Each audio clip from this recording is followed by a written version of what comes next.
Hi, just replacing an engine on this Dacia Duster. What happened was the customer was driving on the motorway and her water pump gave up. Her drive belt came off, the water pump just broke off, and all the water just came out of the car, all the coolant came out of the engine system.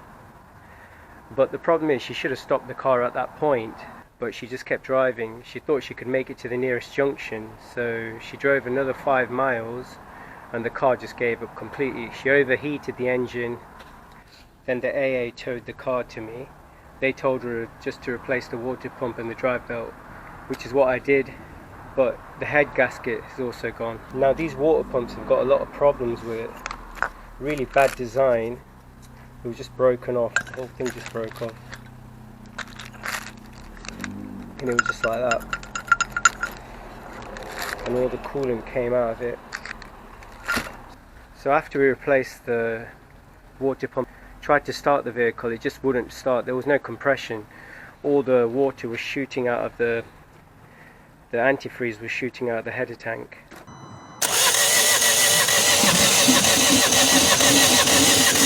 Here's the second-hand low mileage engine she's ordered, and here's the old engine we've just taken out.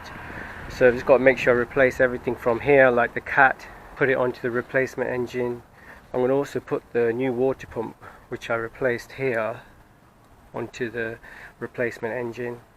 I've got to take the flywheel off at the same time because they've removed the flywheel off the replacement engine. Normally I wouldn't do an engine change. I haven't done it in the last 10 years. I stopped doing them over 10 years ago. It was just too much hassle for me. But I've just had to buy this crane. But I must admit, this engine crane has been great. It took me around 2 hours to assemble, but it's a really great crane. It wasn't as bad to do the job as it looks. Most of the bolts were 10mm and 13mm. This gearbox to engine bolts, most of them were 13mm all the way around. There was a couple of longer ones, but they're all 13mm to the starter motor. I had to remove the ECU, which was connected there, the box with all the wirings, just covered it up for now. They've supplied the whole engine loom with the other replacement engine. So it was issues like all the wiring loom and stuff like that, and all the water pipes, the piping, fuel pipes, which I had to separate here. But to be honest with you, it wasn't as bad as it looks, the job. Most of it on now. The replacement engine's back on. Got all the pipes, everything. Got everything connected. Radiator section back on. The coolant pipes, the aircon. Almost ready to start. I've just got to change the oil filter, a few more pipes, and I've done the entire wiring loom up to there. Got the fuel pipes on, so yeah, it shouldn't be long now. This is the old engine. I had to take the flywheel off, the clutch off, and put it onto the replacement engine because they took all this out before they sent it. Also, I put the new water pump onto the replacement engine. I had to take out the old starter motor, alternator, air conditioning pump, and a few other pipes here and there.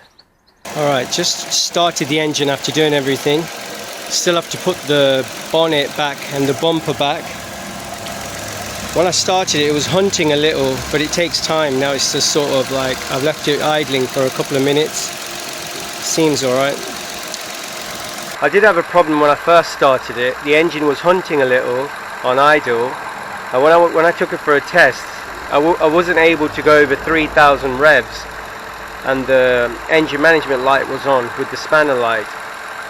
So I put my diagnostic machine on, and what happened, it turns out it was the crankshaft speed sensor, engine speed sensor, and it's located on the gearbox. Well, what happened was, because the lady, when she was driving, it overheated the engine, it damaged the crankshaft speed sensor. So I had to replace that with a second-hand one. Once I did that, everything's been perfect since.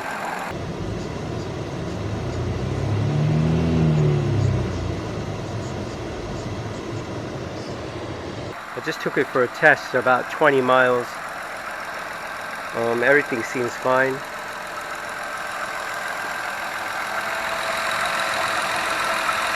Make sure there's no leak underneath. I also left it running for a while earlier just to make sure the fan comes on, so all that's fine.